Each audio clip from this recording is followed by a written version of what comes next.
everyone, Danielle here. Just want to wish you a warm, healthy, and gluten-free holiday season. And today we're going to speak about alcohols that are gluten-free because as you all know, we're going to be going to cocktail parties, we're going to be going to holiday parties, we're going to be going to family parties, and not everybody's gluten-free. And so we need to have the education to know which alcohols are gluten-free. And also, we also want to speak a little bit about gluten and alcohol.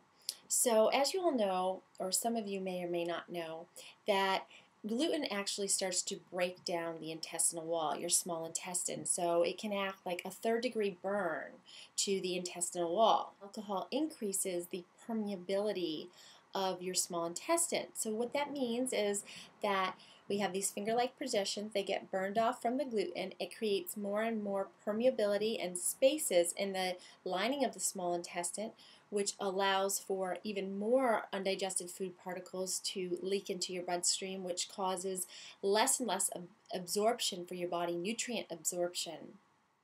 So what that means to you is that you may have a lot less energy, you may feel more fatigued, you may feel more bloating. I have a lot of clients who actually get very bloated after having alcohol, wine, and things like that because, again, it increases that permeability of the small intestine. So we have alcohol equaling poor absorption because it affects your ability to absorb nutrients, which leads to poor health.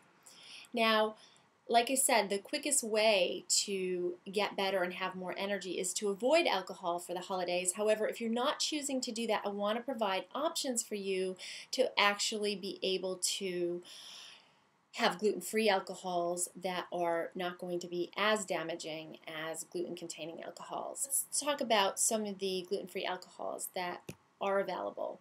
So we would have bourbon, brandy, champagne, cider, Kahlua, gin, margaritas, rum, sake. So the 3 tips are when you are going for a gluten-free alcohol is to find high quality alcohol. So if you're at a party and they do have organic alcohol, make sure you're looking for your gluten-free alcohols that are as organic as possible. If you can't find them, that's okay. That's just one recommendation for finding high quality gluten-free alcohols is always go organic. One of the alcohols that I do know that's really high quality is called Cold River, and that's a vodka. Cold River, and it comes in different flavors as well, and that is very good. And the second thing that you want to know when drinking alcohol around the holidays, as well as when going gluten-free, is to remember to always have a fat and protein with the alcohol to help sustain your blood sugar levels so that you're not spiking your blood sugar levels and crashing your blood sugar levels. So a fat would look like nuts, Brazil nuts, almonds, cashews, something that's going to help to balance your blood sugar levels.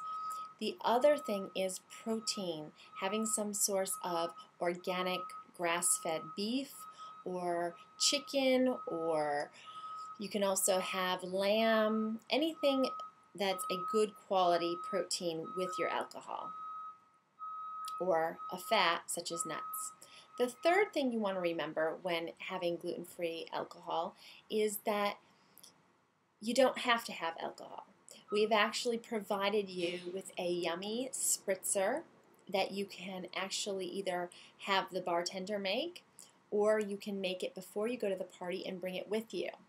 So we always say either drink something before or eat something before, and when I say we, I'm talking about food coach Amy Glass, who has been my right hand through all the recipes. She is the person behind the recipes, as you can see with all the e-letters. She's fabulous. She has so many ideas when it comes to recipes and meal planning. So she's provided a delicious holiday spritzer that you can either bring to the party or come up with some other creative idea based off this recipe when you are at the party. I would love to hear any feedback that you have. If you've liked the recipe, if you enjoyed it, if you passed it on to others, go ahead. The idea is to really just remember, if you are going to drink alcohol, to get the very best alcohol that is gluten-free for you. And again, we are not advocates, and when I say we, Amy and I, are not advocates for ingesting alcohol during your healing time, which is 3 to 6 months while you're going gluten-free. 3 is minimum. Because of the permeability that it creates in your gut. And if you're really trying to heal the gut so that you absorb your foods better, have more energy, have less bloating, then you're really going to want to avoid drinking alcohol altogether until your body starts to really, really heal itself, which it takes about 3 to 6 months. So, on that note, have a wonderful holiday season, and I look forward to talking to you very, very soon. If you have any comments, please go ahead and make sure to post them on the Gluten-Free and Gorgeous Facebook page, or send me an email. I'd love to hear from you if you found this helpful, or if you'd like any other recipes. Have a fabulous holiday, and I will speak with you soon.